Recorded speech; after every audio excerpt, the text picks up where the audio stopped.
माँ गई भैया मेरी तो सब लुटवा में तो भैया कभी ना बचो। कोई बाबा बाबा नहीं है, ये तो सब ढोंगी है। अगर बाबा भगवान होते तो आज ये हादसा नहीं ऐसा होता।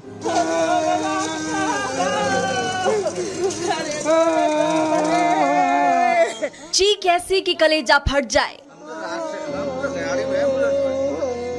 रुदन ऐसा कि दिल छलनी हो जाए।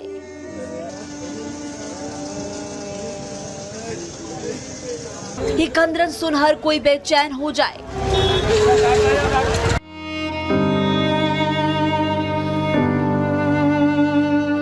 हर तरफ बिछी लाश, उनके बीच चपनों की तलाश। कोई बच्ची के शव को कंधे पर लिया है तो कोई अपने बच्चे को कपड़े में बांध रहा है। कोई पत्नी, बेटी, बहन को खो चुका है तो किसी की बहन मिली लेकिन भांजा लापता हो गया। भैया दीदी कुछ पता चला होगा? और भी कोई था? छोटा बच्चा नहीं मिल रहा।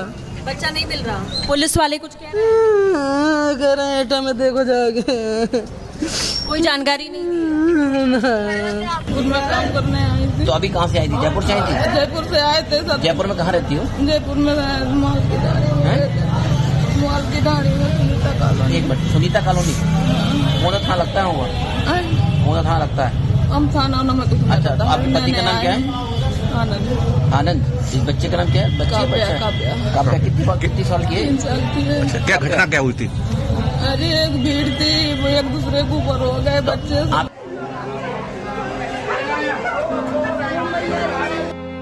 ना तस्वीरों में अंतर है, ना दर्द में। हादसा हाथरस में हुआ और पूरा देश चित्कार उठा। एक बुजुर्ग की माने तो उन्होंने परिवार को मना किया था, लेकिन घर वालों ने एक ना सुनी। नतीजा, बहन, पत्नी, बेटी तीनों काल के गाल में समा गई। मेरी घरवाली गई, माँ गई भैया मेरी तो सब लुटवा में तो भैया कभी ना बचो। मेरी मम्मी, घरवाली और मेरी लाली। आज हाथरस और एटा की मॉर्चुरी के बाहर ऐसी ही तस्वीर नजर आ रही है। कोई फोन पर अपनों के जाने की सूचना दे रहा है तो जिन्हें अपने मिल गए उनके शवों को साथ ले जा रहा है। हर दिल भय से भरा है, हर कोई आशंकित है।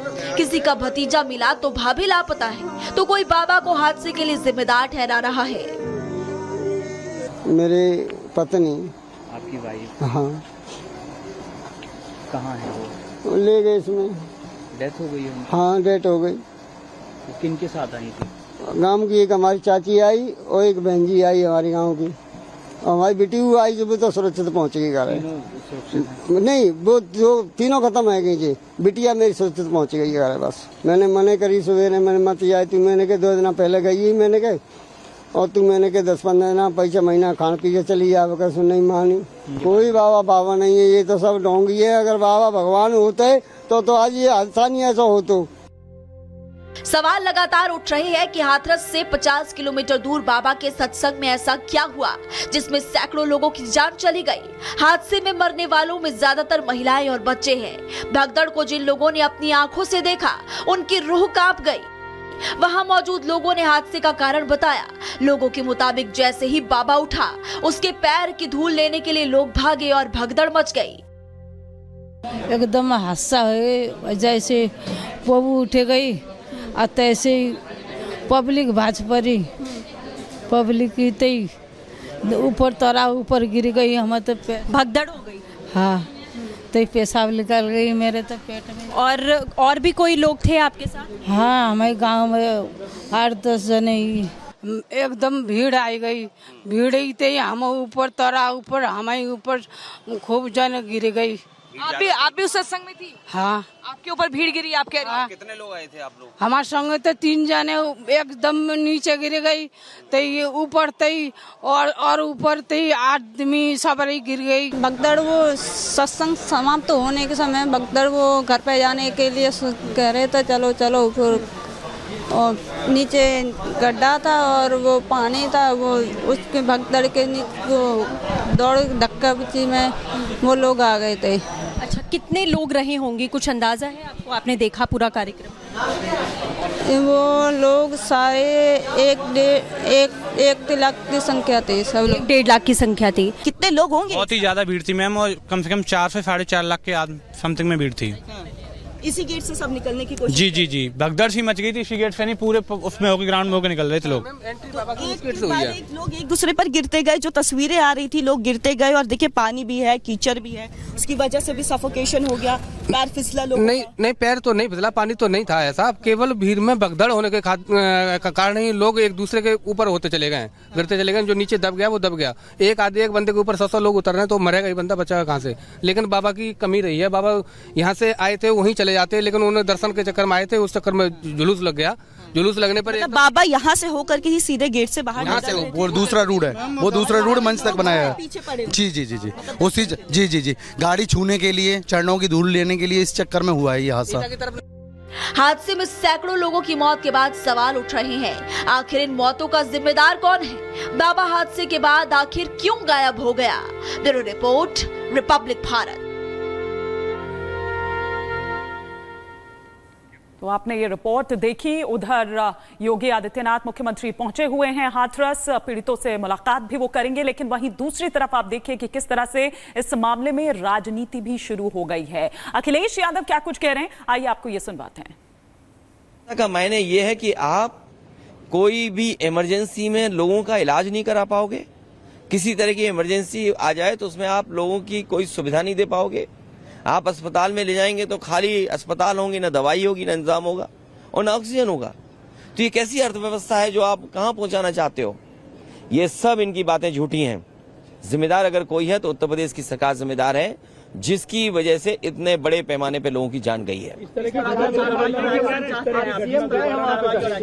देखिए, सीएम के जाने से किसी की जान वापस नहीं आने वाली है। ये अगर उनके अंदर दुख था, सरकार के अंदर दुख था, तो पर्याप्त इंतजाम करने चाहिए थे प्रशासन के, और पर्याप्त इंतजाम करना चाहिए था अस्पतालों में, दवाई में। आज सरकार के पास क्या है?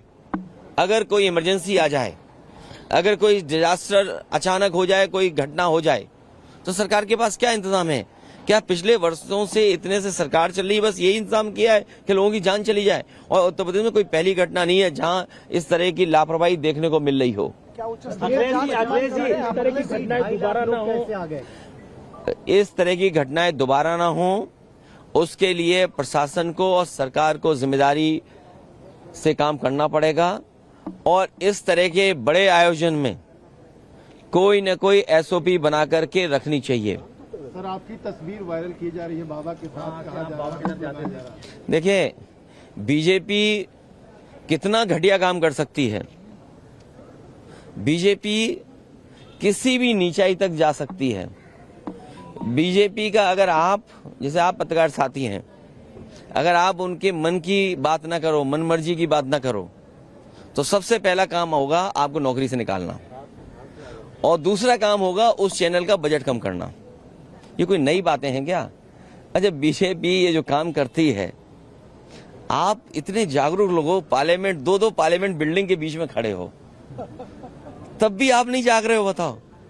इसीलिए मैंने कहा था कि मंत्रिमंडल बदलेगा, मंत्रिमंडल बदलेगा, अब मीडिया मंडल नहीं बदल पाए तो क्या यहाँ खड़े हैं हम लोग? अखिलेश जी, योगी जी कह रहे हैं कि देखिए, उच्च स्तरीय जांच क्या है? दिल्ली सरकार उनकी है, यूपी सरकार उनकी है। अगर आपको जांच करनी है तो जो कवरेज आप लोग दे रहे हो, जो ईमानदारी से आपकी कवरेज आ रही है, उन्हीं तस्वीरों को देख करके सरकार को सोचना चाहिए कि सरकार ने क्या किया है। क्या यही रास्ता विश्व गुरु बनने का है? क्या यही रास्ता 5वीं अर्थव्यवस्था का है? और यही रास्ता है क्या तीसरी अर्थव्यवस्था बन जाओगी दुनिया की? अरे